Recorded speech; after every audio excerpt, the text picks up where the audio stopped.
ওনার যে ব্যবসায় সফলতার পর বাংলাদেশ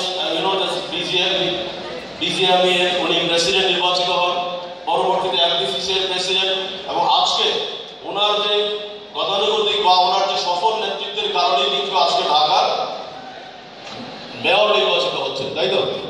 তাহলে আমরা বলতে চাই যে আজকে তোমরা ছাত্রছাত্রী, তোমরাও কিন্তু আগামীতে সফল নাগরিক হিসেবে গড়ে আসবে, তাই না? তোমরা যেদিন বিভিন্ন অনুষ্ঠানে প্রধান অতিথি হিসেবে আমন্ত্রিত হবা, তখন কি তোমাদের বিশ্ববিদ্যালয় কিন্তু গর্বিত হবে, তাই তো? সেই জন্য আমরা বলতে চাই যে আজকে তোমাদের শিক্ষক কিন্তু যারা এখানে উপস্থিত, যারা আমাদের বিভিন্ন ডিপার্টমেন্টের হেড কিন্তু যারা আমাদের মঞ্চে উপবিষ্ট, আমাদের ডিন মহোদয়রা যারা মঞ্চে উপবিষ্ট, এরাই কিন্তু তোমাদের অভিভাবক, এবং শিক্ষকবৃন্দ যারা আমাদের বাঁ দিকে বসে আছেন, আমাদের সম্মানিত শিক্ষকবৃন্দ। এই দুইয়ের সাথে সম্পর্কের মাঝে যদি তোমরা সম্পর্ক উন্নয়ন করতে না পারো, তাহলে কিন্তু তোমরা সুনাগরিক হিসেবে গড়ে উঠতে পারবে না। আমরা একটা চমৎকার ক্যাম্পাস তোমাদেরকে উপহার দিচ্ছি, তাই না? তোমরা যারা গত বছর ফাউন্ডেশনে উপস্থিত ছিল 2 বছর আগে, গত বছর আমরা রাজনৈতিক কারণে এবং বৃষ্টির কারণে, দুই কারণেই আমরা ফাউন্ডেশনটা ঠিক মতো করতে পারি না। তার আগে 2 বছর আগে ফাউন্ডেশনটা কারাগারে উপস্থিত ছিল, হাত তুলবা। তাহলে তখনকার যে ইউনিভার্সিটির চেহারা আর আজকের ইউনিভার্সিটির চেহারা আকাশ পাতাল ডিফারেন্ট, তাই তো? তখন মাঠ এত সবুজ ছিল না। তাহলে এই যে সুন্দর ক্যাম্পাসটা আমরা করে যাচ্ছি, কি কারণে বলো? ছাত্রদের জন্য। তাহলে তোমরা যদি তোমাদের জন্য ক্যাম্পাস করার পর সুন্দর ক্যাম্পাস উপহার দেওয়া হলো, আমি শিক্ষকবৃন্দকে বলছি সুন্দর ক্যাম্পাস উপহার দিচ্ছি, সুইমিং পুল দিচ্ছি, জিম দিচ্ছি, গলফ কোর্স দিচ্ছি, চমৎকার অডিটোরিয়াম দেওয়া হচ্ছে, ঢাকা থেকে প্রতিনিয়ত ট্রান্সপোর্ট দেওয়া হচ্ছে, আমাদের বিদেশি ছাত্রছাত্রীদের সংখ্যা প্রতিনিয়ত বেড়ে যাচ্ছে, আমাদের foreign student those who are coming and joining with us, they also feel proud. You see that the last 13 January our convocation, we are really honored and we are really proud to see that 48 of our foreign students got the graduation, and our education minister is proudly saying this is the first time he already participated in convocation in Bangladesh where the 48 foreign students got their graduation certificate from the honorable education minister. So but আমাদের বক্তব্য, আমাদের এই সুন্দর ক্যাম্পাসের সাথে সাথে যদি তোমাদের মন সুন্দর না হয়, আমাদের এই সুন্দর ক্যাম্পাস, সুন্দর শিক্ষকবৃন্দের সাথে সাথে যদি তোমাদের মন মানসিকতা সুন্দর না হয়, তোমরা যদি সুনাগরিক হিসাবে গড়ে উঠতে না পারো, তাহলে কি তোমরা মানুষ হিসাবে আগামীতে সমাজে স্বীকৃতি পাবা? আমাদের এই ক্যাম্পাস নিয়ে কিন্তু আমরা রিয়েলি প্রাউড করতে পারবো?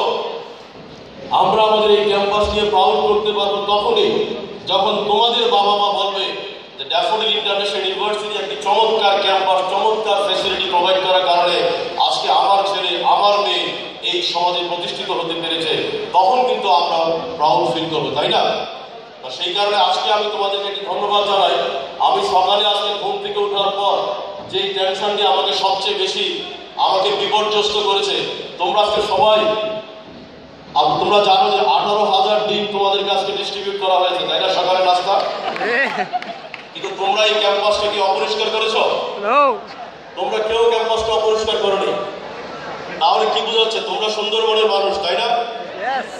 তোমরা 18,000 কমলা খেয়েছো সকালে, তাই না? এবং 18,000 মিষ্টির সাথে তোমাদের, আমি খেয়াল করলাম যে তোমাদের 18,000 মিষ্টির সাথে 18,000 প্লাস্টিক ছিল, তাই তো? তাহলে তোমরা কেউ নোংরা করেছো আশেপাশে? তার মানে কি তোমরা সুন্দরবনের মানুষ, তাই না? তোমরা জানো যে আজকে আমাদের মেয়র আনিসুল হক সাহেব এবং আমাদের 2 জন মেয়রই ঢাকা সিটি, তারা প্রাণবন্ত চেষ্টা করে যাচ্ছে ঢাকা শহরকে কিভাবে আধুনিক শহরে রূপান্তর করা যায়, ঢাকা শহর কিভাবে পরিচ্ছন্ন শহর করা যায়। তাহলে কি আমরা প্রমাণ করেছি যে আমরা ওনার আয়তাধীন ঢাকা সিটিতে আমরা এই শহরকে সুন্দর এবং পরিচ্ছন্ন রাখার জন্য আমরা একটা কমিটেড ছাত্র বাহিনী, তাই তো? তো সেই কারণে আমরা বলবো যে আমি আবারও বলি, আজকে টেকনোলজির পরিবর্তন হচ্ছে, তাই তো করতে পারো, তাই না?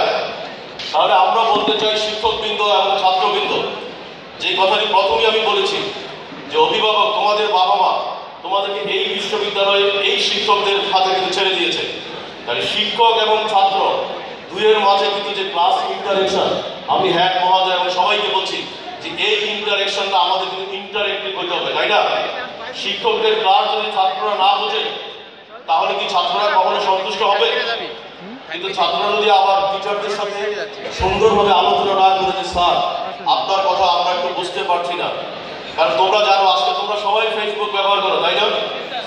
তোমরা কি স্যারদের সাথে বলতে পারো না? তোমরা তো জানো তোমাদের এই বিশ্ববিদ্যালয় সমস্ত রকম ফ্যাসিলিটি তোমাদেরকে প্রোভাইড করেছে। তোমরা তোমাদের ক্লাসগুলোতে ফেসবুকে শেয়ার করো।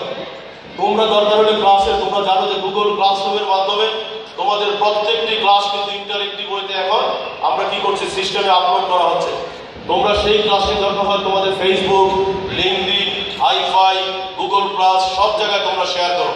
তোমরা প্রমাণ করো যে বাংলাদেশে তোমরা এমন একটা শিক্ষিত জাতি যে তোমরা অপ্রয়োজনীয় কাজে নিজেদেরকে সময় অপচয় না করে তোমরা নিজেদেরকে সুনাগরিক হিসেবে করার জন্য সোশ্যাল নেটওয়ার্ক মানে এই শক্তিশালী মাধ্যমটাকে তোমরা নিজেদের ক্যারিয়ার করার জন্য তোমরা করে যাচ্ছ, তাই না? তাই আমি শিক্ষকবৃন্দ এবং ছাত্রবৃন্দ সবাইকে